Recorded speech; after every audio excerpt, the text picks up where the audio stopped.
느헤미야 2장 1절로 20절까지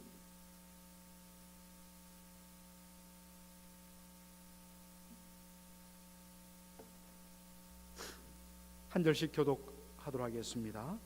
아닥사스다 왕 20년 니산월에 왕의 앞에 술이 있기로 내가 들어 왕에게 드렸는데 이전에는 내가 왕의 앞에서 수색이 없었더니 왕이 내게 이르시되 네가 병이 없거늘 어찌하여 얼굴에 수색이 있느냐 이는 필연 내 마음에 근심이 있음이로다. 그때 내가 크게 두려워하여 왕께 대답하되 왕은 만세수를 하옵소서. 나의 10주의 묘실 있는 성읍이 이제까지 황무하고 성문이 소화되어 사오니 내가 어찌 얼굴에 수색이 없사오리까. 왕이 내게 대해 이르시되 그러면 네가 무엇을 원하느냐 하시기로 내가 곧 하늘의 하나님께 묵도하고 왕에게 고하되 왕이 만일 절교하시고 종이 왕의 목전에서 은혜를 얻어사오면 나를 유다 땅 나의 10조의 묘실 있는 성읍에 보내어 그 성을 중건하게 하옵소서 하였는데 그때 왕후도 왕의 곁에 앉았더라. 왕이 내게 이르시되 네가 몇 날에 행할 길이며 어느 때에 돌아오겠느냐 하고 왕이 나를 보내기를 절교하시기로 내가 기한을 정하고 내가 또 왕에게 아뢰되 왕이 만일 절교하시거든 강서편 총독들에게 내리시는 조서를 내게 주사 저희로 나를 용납하여 유다까지 통과하게 하시고 또 왕의 삼림 감독 아삽에게 조서를 내리사 저로 전에 속한 영문의 문과 성곽과 나의 거할 집을 위하여 들보 제목을 주게 하옵소서 하며 내 하나님의 선한 손이 나를 도우심으로 왕이 허락하고 군대 장관과 마병을 보내어 나와 함께 하게 하시기로 내가 강 서편에 있는 총독들에게 이르러 왕의 조서를 전하였더니 호론 사람 산발랏과 종되었던 암몬 사람 도비아가 이스라엘 자손을 흥왕케 하려는 사람이 왔다 함을 듣고 심히 근심하더라. 내가 예루살렘에 이르러 거한 지 3일에 내 하나님이 내 마음을 감화하사 예루살렘을 위하여 행하게 하신 일을 내가 아무 사람에게도 말하지 아니하고 밤에 일어나 두어 사람과 함께 나갈새 내가 탄 짐승 외에는 다른 짐승이 없더라. 그 밤에 골짜기 문으로 나가서 용정으로 분문에 이르는 동안에 보니 예루살렘 성벽이 다 무너졌고 성문은 소화되었더라. 앞으로 행하여 샘문과 왕의 못에 이르러는 탄 짐승이 지나갈 곳이 없는지라. 그 밤에 시내를 쫓아 올라가서 성벽을 살펴본 후에 돌이켜 골짜기 문으로 들어와서 돌아왔으나 방백들은 내가 어디 갔었으며 무엇을 하였는지 알지 못하였고 나도 그 일을 유다 사람들에게나 제사장들에게나 귀인들에게나 방백들에게나 그 외에 일하는 자들에게 고하지 아니하다가 후에 저희에게 이르기를 우리의 당한 공경은 너희도 목도하는 바라. 예루살렘이 황무하고 성문이 소화되었으니 자 예루살렘 성을 중건하여 다시 수치를 받지 말자 하고 또 저희에게 하나님의 선한 손이 나를 도우신 일과 왕이 내게 이런 말씀을 고하였더니 저희의 말이 일어나 건축하자 하고 모두 힘을 내어 이 선한 일을 하려 하며 호론 사람 산발랏과 종이 되었던 암몬 사람 도비아와 아라비아 사람 겟셈이 이 말을 듣고 우리를 업신여기고 비웃어 가로되 너희의 하는 일이 무엇이냐 왕을 배반코자 하느냐 하기로 내가 대답하여 가로되 하늘의 하나님이 우리로 형통케 하시리니 그의 종 우리가 일어나 건축하려니와 오직 너희는 예루살렘에서 아무 기업도 없고 권리도 없고 명록도 없다 하였느니라. 아멘. 내일 성경 3월달 4월달 이 3월 첫 번째 부분은 구약 성경 느헤미야입니다. 제가 저희 교회에 부임하여서 거의 7월부터 8월부터 느헤미야를 거의 한 6개월 가까이 강해 설교한 적이 있습니다. 한 4개월 정도 강해 설교했는데요. 오늘 다시 한번 이 느헤미야를 우리 성도들과 함께 새벽에 나누게 되어서 너무나 감사를 드립니다. 일단 우리가 느헤미야의 시대적인 배경을 어제 새벽 기도 때도 한번 살폈지만 다시 한번 더 우리가 복습하고자 합니다. 오늘 본문에 보니까 아닥사스다 왕 제20년이라고 되어 있습니다. 여러분, 아닥사스다 정확하게 바라보면 아르타크세르크세스, 이게 정확한 이분의 이름입니다. 아르타크세르크세스. 그런데 이것을 한 100여 년 전에 옮기다 보니까 아닥사스다, 이 정도로 이렇게 번역을 했습니다. 아닥사스다 왕은 인도부터 북아프리카까지 그 당시 전 세계를 통치하던 페르시아의 대왕이었습니다. 주전 BC 465년에서 그 다음에 424년까지 약 40년 동안 페르시아를 다스렸던 왕이었습니다. 그러니까 아닥사스다 왕 제20년이라는 것은 바로 444년을 뜻하는 거죠. 느헤미야는 유대인이었습니다. 혈통적으로. 물론 당연히 시민권은 페르시아 시민이죠.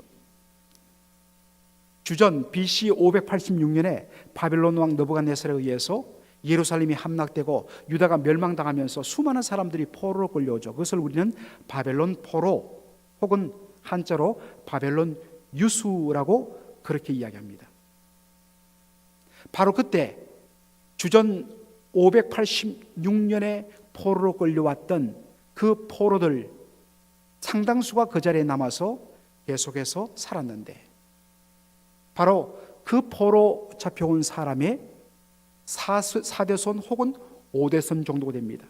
주전 586년으로부터 그가 살았던 시대는 주전 444년이었기 때문에 약 130여 년 정도 차이가 나는 것이죠. 그러므로 포로로 끌려왔던 유대인들의 한 4대손 혹은 빠르면 5대손 정도가 되는 사람이 느헤미야입니다. 느헤미야 1장 11절에 보면 이 느헤미야의 직업이 나오는데 왕의 술관원이 되었다라고 이야기했습니다. 고대 시대에는 왕이 찬탈 경쟁이 대단했습니다. 그래서 왕권을 자기들이 잡기 위해서는 왕을 죽여야 되는데 독살이 많이 사용되었습니다. 그래서 왕을 죽이기 위해서 주로 음식이나 혹은 술에 독을 타서 왕을 독살시키는 방법을 사용하고 있습니다. 그러다 보니까 이것을 막기 위해서 음식이라든지 그리고 술을 맞는 관원은 왕이 가장 신뢰하는, 자신의 생명같이 아끼는 최측근 중의 최측근을 바로 그 관리로 세웠습니다. 그러다 보니까 술 맡은 관원이 굉장한 어떤 의미에서는 왕의 측근이었습니다. 느헤미야가 바로 그런 사람이었습니다. 한참 행복한 시간을 보내고 있던 바로 그때에 예루살렘을 방문하고 돌아온 동생 하나니가 조상의 땅 예루살렘에 대해서 형에게 이렇게 이야기를 합니다. 그것을 가보니까 형 정말 끔찍하더라. 얼마나 그 땅에 사는 사람들이 그 주변에 있는 사마리아 사람들로부터 무시와 천대와 멸시를 당하는지, 그들이 당하는 환난과 능욕이 이루 말할 수 없었고, 더군다나 예루살렘, 그게 어디 성이야? 그저 그냥 드문드문 있는데 그 옛날 찬란하던 예루살렘 성이란 것이 다 허물어져 갖고, 성벽이 있어야 성이 역할을 하는데 다 무너졌고, 이곳저곳에 그 10몇 개나 되는 성문들이 다 불탄 채 잔해만 나뒹굴더라. 참 끔찍했어. 자기의 거의 고조 할아버지가 살다가 잡혀온 그 고향 땅 가봤더니 너무 비참하다는 이야기를 들었을 때에 후손인 자그마치 120년, 30년 후대에 살고 있는 자신들로서 마음이 불편하지요. 그런데 느헤미야는 한 걸음 더 나가서 그 소식을 듣자마자 수일간 울며 금식하며 하나님 앞에 기도했다 했습니다. 그리고 그 기도의 내용을 보면 예루살렘이 이와 같은 수욕을 당하고 능욕을 당하고 비참하게 폐허가 된 것은 바로 하나님의 말씀을 불순종했기 때문이라고 그가 울면서 그렇게 기도합니다. 그리고 그가 회개하는 가운데 소망을 발견한 것은 바로 신명기 30장에 있는 하나님 말씀 때문입니다. 비록 범죄하여서 하나님께서 온 세상에 흩어버렸을지라도, 심지어 그들이 하늘가에 끝에 있을지라도 하나님 말씀 앞에 다시 돌아오고 회개하면 그들이 하늘 끝에 있을지라도 하나님께서 돌아오겠다고 약속하셨사오니 주님 이 약속을 지키시옵소서. 그러면서 결단합니다. 주여, 이 사람 앞에서 제가 은혜를 받게 하옵소서. 그것이 뭐냐? 자세하게는 나오지 않지만 우리 2장을 보면 알 수 있듯이 저 무너진 예루살렘 성을 다시 재건하는 일에 쓰임 받도록 저를 예루살렘 총독으로 보내어 주옵소서. 그것이었습니다. 여러분 생각해 보세요. 한참 페르시아의 왕궁에서 왕의 총애를 받으며 가장 높은 그런 위치에 있던 그가 다른 곳도 아니고 페르시아가 다스리던 127개 어떤 지역 가운데 가장 변방 중에 변방이고, 오늘도 좀 이따 살펴보겠습니다만 어떤 의미에서는 반굴의 도시, 반역의 도시로 불리셨던 그 예루살렘, 그 누구도 가려고 하지 않은 그곳을 자원해서 하나님 제가 가겠습니다. 그렇게 하나님 앞에 기도합니다. 그로부터 약 4개월이 지났습니다. 오늘 느헤미야 2장 1절을 보면 한 단어가 우리의 눈길을 사로잡습니다. 2장 1절 한번 보실까요? 이전에는 내가 왕의 앞에서 수색이 없었더니, 이 숫자가 뭔 숫자입니까? 근심 숫자가 되고 슬퍼할 숫자가 됩니다. 얼굴에 근심과 슬픔의 빛이 가득한 겁니다. 여러분, 신하는 그의 말과 그의 행동과 심지어는 그의 표정을 통해서 왕의 심기를 살펴야 됩니다. 요즘 한참 그 옛날에 한동안 그 심기경호란 말이 많이 유행했었죠. 경호를 맡은 사람은 대통령의 그 안위만 생각하는 것이 아니라 심지어 그분의 어떤 마음까지 살펴야 된다. 심기경호라고 그런 말이 유행했지요. 고대 페르시아의 법에도 보면 정말 신하는 왕의 그 마음을 헤아리고 살필 그러한 준비가 되어 있어야 된다. 만일에 그로 인하여서 왕이 불편해하거나 왕이 언짢아지면 그는 죽게 돼 있다. 그런데 예루살렘에 대한 염려와 근심, 그리고 빨리 그곳으로 가서 이 성을 다시 재건해야 되는데 하나님 앞에 기도하는데 4개월이 지나도록 어떤 응답도 없으니까 그만 자기도 모르게 그 얼굴에 수심이 근심하는 빛이 역력한 것입니다. 이것을 보고 왕이 이야기하죠. 야, 네 얼굴에 근심이 있는데 수색이 가득한데 무슨 일이 있느냐? 그러니까 그가 크게 두려워하여, 절대로 있을 수 없는 일이거든요. 자기 때문에 왕이 불편함을 느낄 정도가 되었다. 이건 죽을 죄거든요. 그래서 그가 크게 두려워하여서 이야기를 합니다. 3절 보니까 이렇게 되어 있습니다. 왕께 대답하되 왕은 만세수를 하옵소서.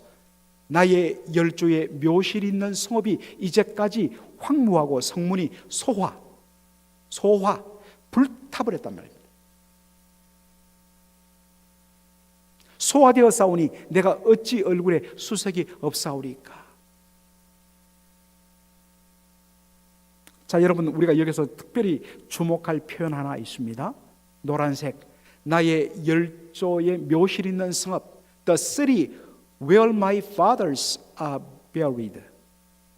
내 조상들이 묻혀 있는 그 도시, 나의 열조의 묘실이 있는 성읍. 여러분, 한마디로 제루살렘, 예루살렘 한마디만 하면 되는데 The city where my fathers are buried, 이렇게 길게 말한 이유가 어디에 있을까요? 그렇게 표현한 이유가 있습니다. 에스라서 4장 15절을 우리 한번 볼까요? 이 에스라서는 느헤미야와 같은 시대에 활동했던 그러한 학사요, 제사장이요, 선지자였습니다. 자, 4장 15절 우리 한번 읽어보겠습니다. 시작. 왕은 열조의 사기를 살피시면 그 사기에서 이 성읍은 패역한 성읍이라 예로부터 그 중에서 항상 반역하는 일을 행하여 열왕과 각도의 손해가 된 것을 보시고 아실지라 이 성읍이 회파됨도 이 까닭이니이다. 자, 이것이 무슨 배경이냐? 이 왕이 누구 왕이냐? 바로 아닥사스다 왕이에요. 지금 느헤미야가 왕과 이야기하는 이때는 아닥사스다 왕 제20년인데 이때로부터 약 10년 전에 일어난 사건입니다. 바로 이 예루살렘을 관할하고 있던 페르시아 관리들이 왕에게 보낸 편지입니다. 왕은 열조의 사기, 옛날 우리로 말하면 조선 완조실록 보라는 것입니다. 그걸 보면 역사책에 사기에 뭐라고 되어 있느냐? 이 성읍은 예루살렘을 말해요. 예루살렘은 패역한 성읍이라. 레벨루스 시리, 반역의 도시란 것입니다. 예로부터 그 중에서 항상 반역하는 일이 자행되었다는 것입니다. 2번씩이나 반역하는 도시라고 이야기합니다. 이게 어느 왕 때 편지 기록이라고요? 아닥사스다 왕 때입니다.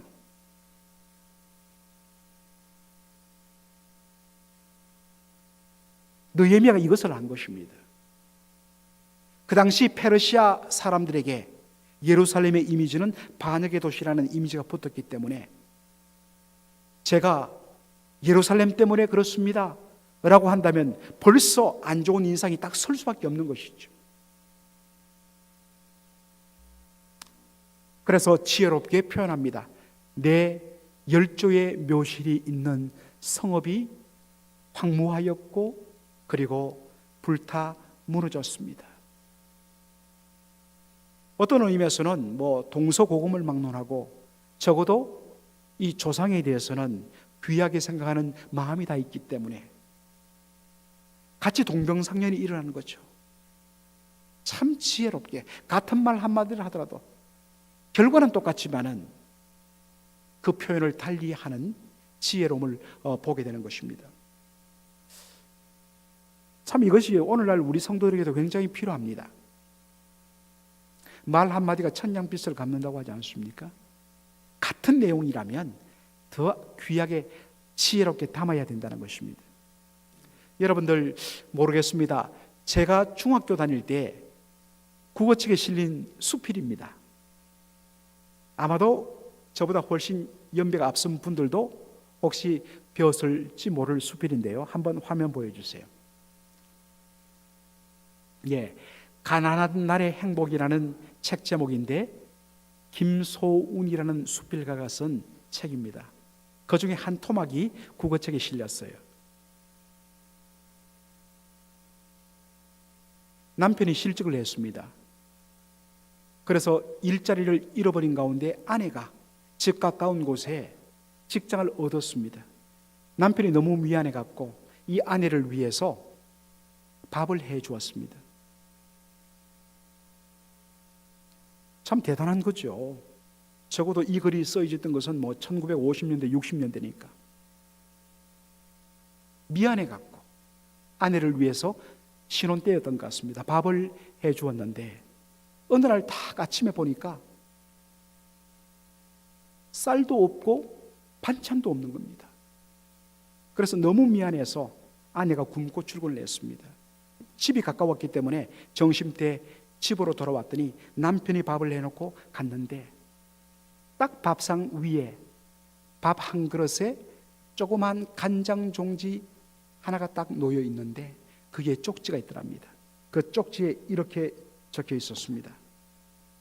왕후의 밥 거린의 찬. 여러분 감동 좀 하셔야 됩니다. 왕후의 밥 거린의 찬. 그래서 아내가 이렇게 남편에게 이야기했답니다. 왕후가 됨보다 더 행복했어요. 같은 말을 해도 지혜와 사랑과 덕을 갖추고 표현할 때 너무나 모든 것이 행복해지고 모든 것들이 자연스럽게 풀려나게 되어 있습니다. 우리 예수 믿는 사람들 참 말 한마디라도 곱씹으며 지혜롭게 덕스럽게 최대한 다른 사람들을 배려하며 할 때에 말 한마디가 그 상대방의 마음을 열어줍니다. 예루살렘 하지 아니하고 나의 열조의 묘실이 있는 성읍 이렇게 표현하는 것. 물론 모든 우리의 말은 항상 추측이나 자신의 주관적인 생각이 아닌 팩트에 근거해야 됩니다. 그러나 팩트일지라도 언제나 상대방을 배려하고 덕을 세우고 지혜롭게 곱씹어서 그렇게 말하는 것이 우리 예수 믿는 사람들의 지혜란 말입니다. 다 말 때문에 문제가 일어나고 똑같은 팩트인데 표현이 잘못돼 갖고 문제가 오히려 더 커지고 풀려질 문제가 오히려 닫혀지는 경우가 얼마나 많습니까? 여러분 절대로 말 막하지 마십시오. 팩트가 중요한 것이 아니라 그 팩트를 얼마나 지혜롭고 덕스럽게 표현하는가가 중요하다는 것을 오늘 이 본문이 우리에게 교훈으로 보여주는 것입니다. 하나님의 특별하신 섭리 가운데 왕이 감동을 받고 그에게 필요한 모든 것들을 다 내어줍니다. 그리고 예루살렘 총독으로 그렇게 임명을 했습니다. 그런데 오늘 보니까 예루살렘 총독으로 부임한 느헤미야의 행동이 아주 잘 묘사되어 있습니다. 12절에 봅시다. 12절에 내 하나님이 내 마음을 감하사 예루살렘을 위하여 행하게 하신 일을 내가 아무 사람에게도 말하지 않고 밤에 일어나 두어 사람과 함께 나갈새 내가 탄 짐승 외에는 다른 짐승이 없었더라. 몰래 밤중에 자신의 행적에 대해서 절대로 말하지 않고 밤중에 나가서 예루살렘 형편을 살핀 것입니다. 가봤더니 나중에는 말 한마리가 지날 수 없을 정도로 다 무너져 버린 것을 보았습니다. 면밀하게 살핀 후에 돌아왔어도 상당한 시간 동안 사람들에게 이야기하지 않았습니다. 여러분 왜 이렇게 했을까요? 그것은 지금 예루살렘에 있는 사람들, 특별히 그 중에서도 거기에 관리들 그리고 백성들의 리더들이라고 자처하는 사람들의 속마음을 몰랐습니다. 우리가 뒤에 느헤미야를 읽어보면 알겠지만 이 예루살렘 성곽을 재건하는 그 기간 동안 알고 봤더니 이 예루살렘 성이 재건되는 걸 방해하는 여기 보니까 도비아와 산발랏과 겟셈이라는 이런 대적들의 이름이 나오는데 이 주변에 있는 그러한 대적들과 내통하는 사람들이 너무나 많았다는 것입니다. 이 사람은 아닐 줄 알았는데 보니까 깊숙하게 내통하며 느헤미야의 모든 정보와 지금 진행되는 상황을 대적들에게 다 알려주는 겁니다. 그리고 끊임없이 대적들의 오더를 받아갖고 끊임없이 느헤미야를 위협하고 그 일을 못하도록 막는 이 부분들을 보게 됩니다. 만일 느헤미야가 이런 것 헤아리지 못하고서 있는 것 그대로 제가 이런 일 때문에 왔거든요 하고 그냥 스스럼없이 다 그냥 노출시켜 버렸다면 예루살렘 성벽을 재건하기도 전에 어려움을 당해서 그냥 무너졌을 것입니다. 참 지혜로운 모습을 보게 되는 것입니다.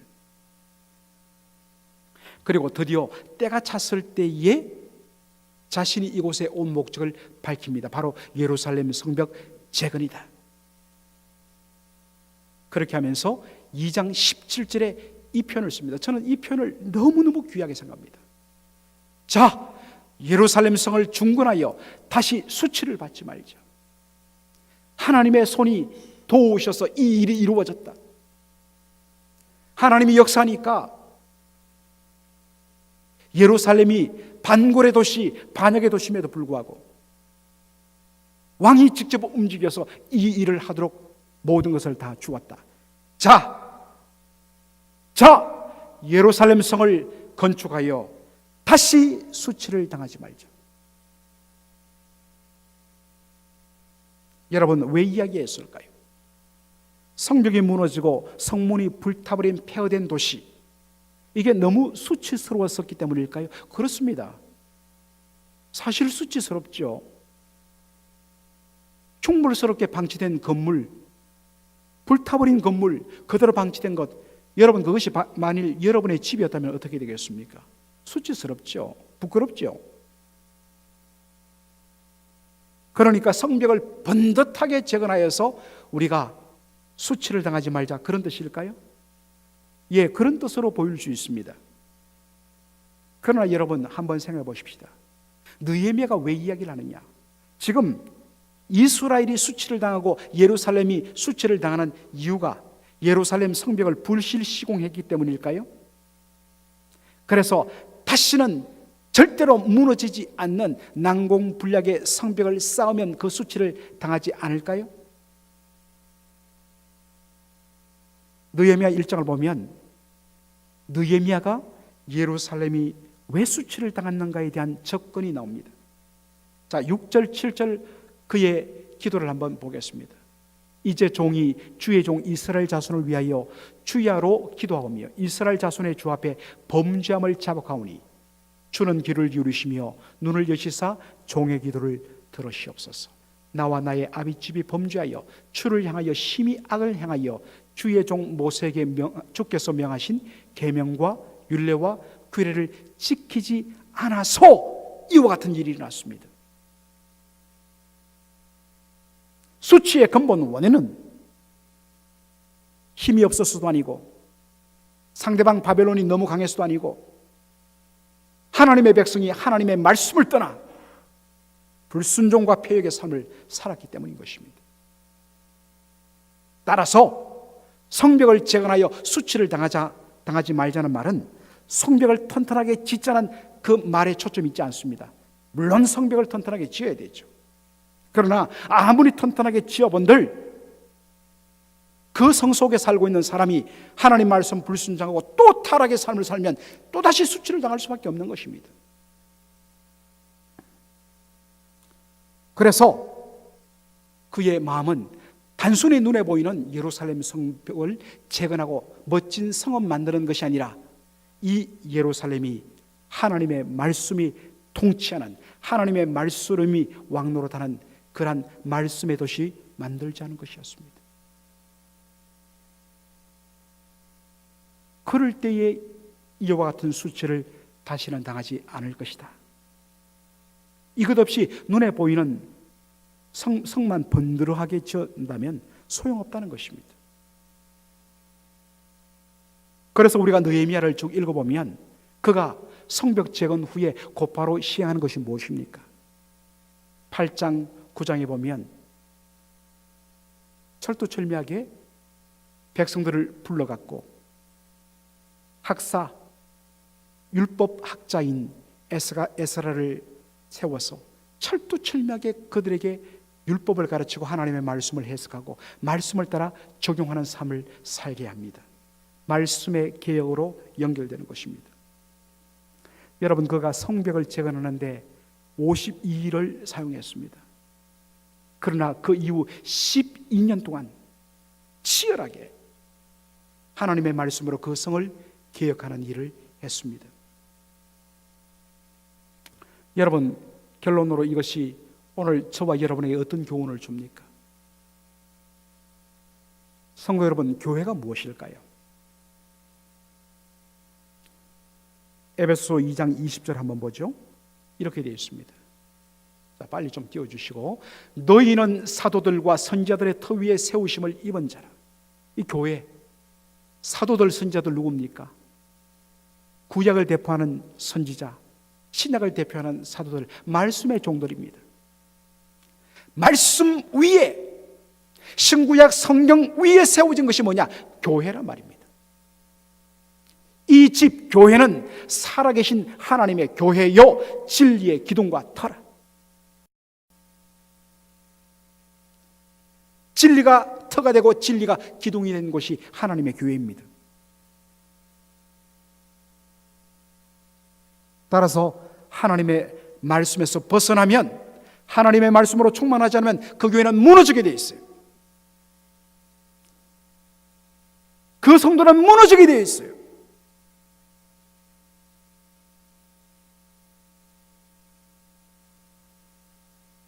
교회의 진정한 재건은 성도 한 사람 한 사람이 하나님의 말씀 위에 세워지고 말씀 위에 훈련받고 말씀 앞에 엎드리는 그것으로 시작되고 이루어지는 것입니다. 그것 없으면 아무리 건물이 좋아본들, 아무리 성도들이 그 속에 수천 명 수만 명이 모이던들 수치를 당하게 말 것입니다. 들려오는 조국 교회의 소식들, 몇만 명이 모이고 몇십만 명이 모이는 그런 교회들이 왜 수치를 당합니까? 사람이 없어서도 아니고 건물이 낡아서도 아니고 모든 것들은 다 멋있고 새로운데 하나님의 말씀이 떠났기 때문입니다. 하나님 말씀 떠나면 수치를 당하게 되어 있어요. 여러분 아셔야 됩니다. 사랑하는 성도들이 그래서 하나님을 알려는데 힘써야 되는 것이에요.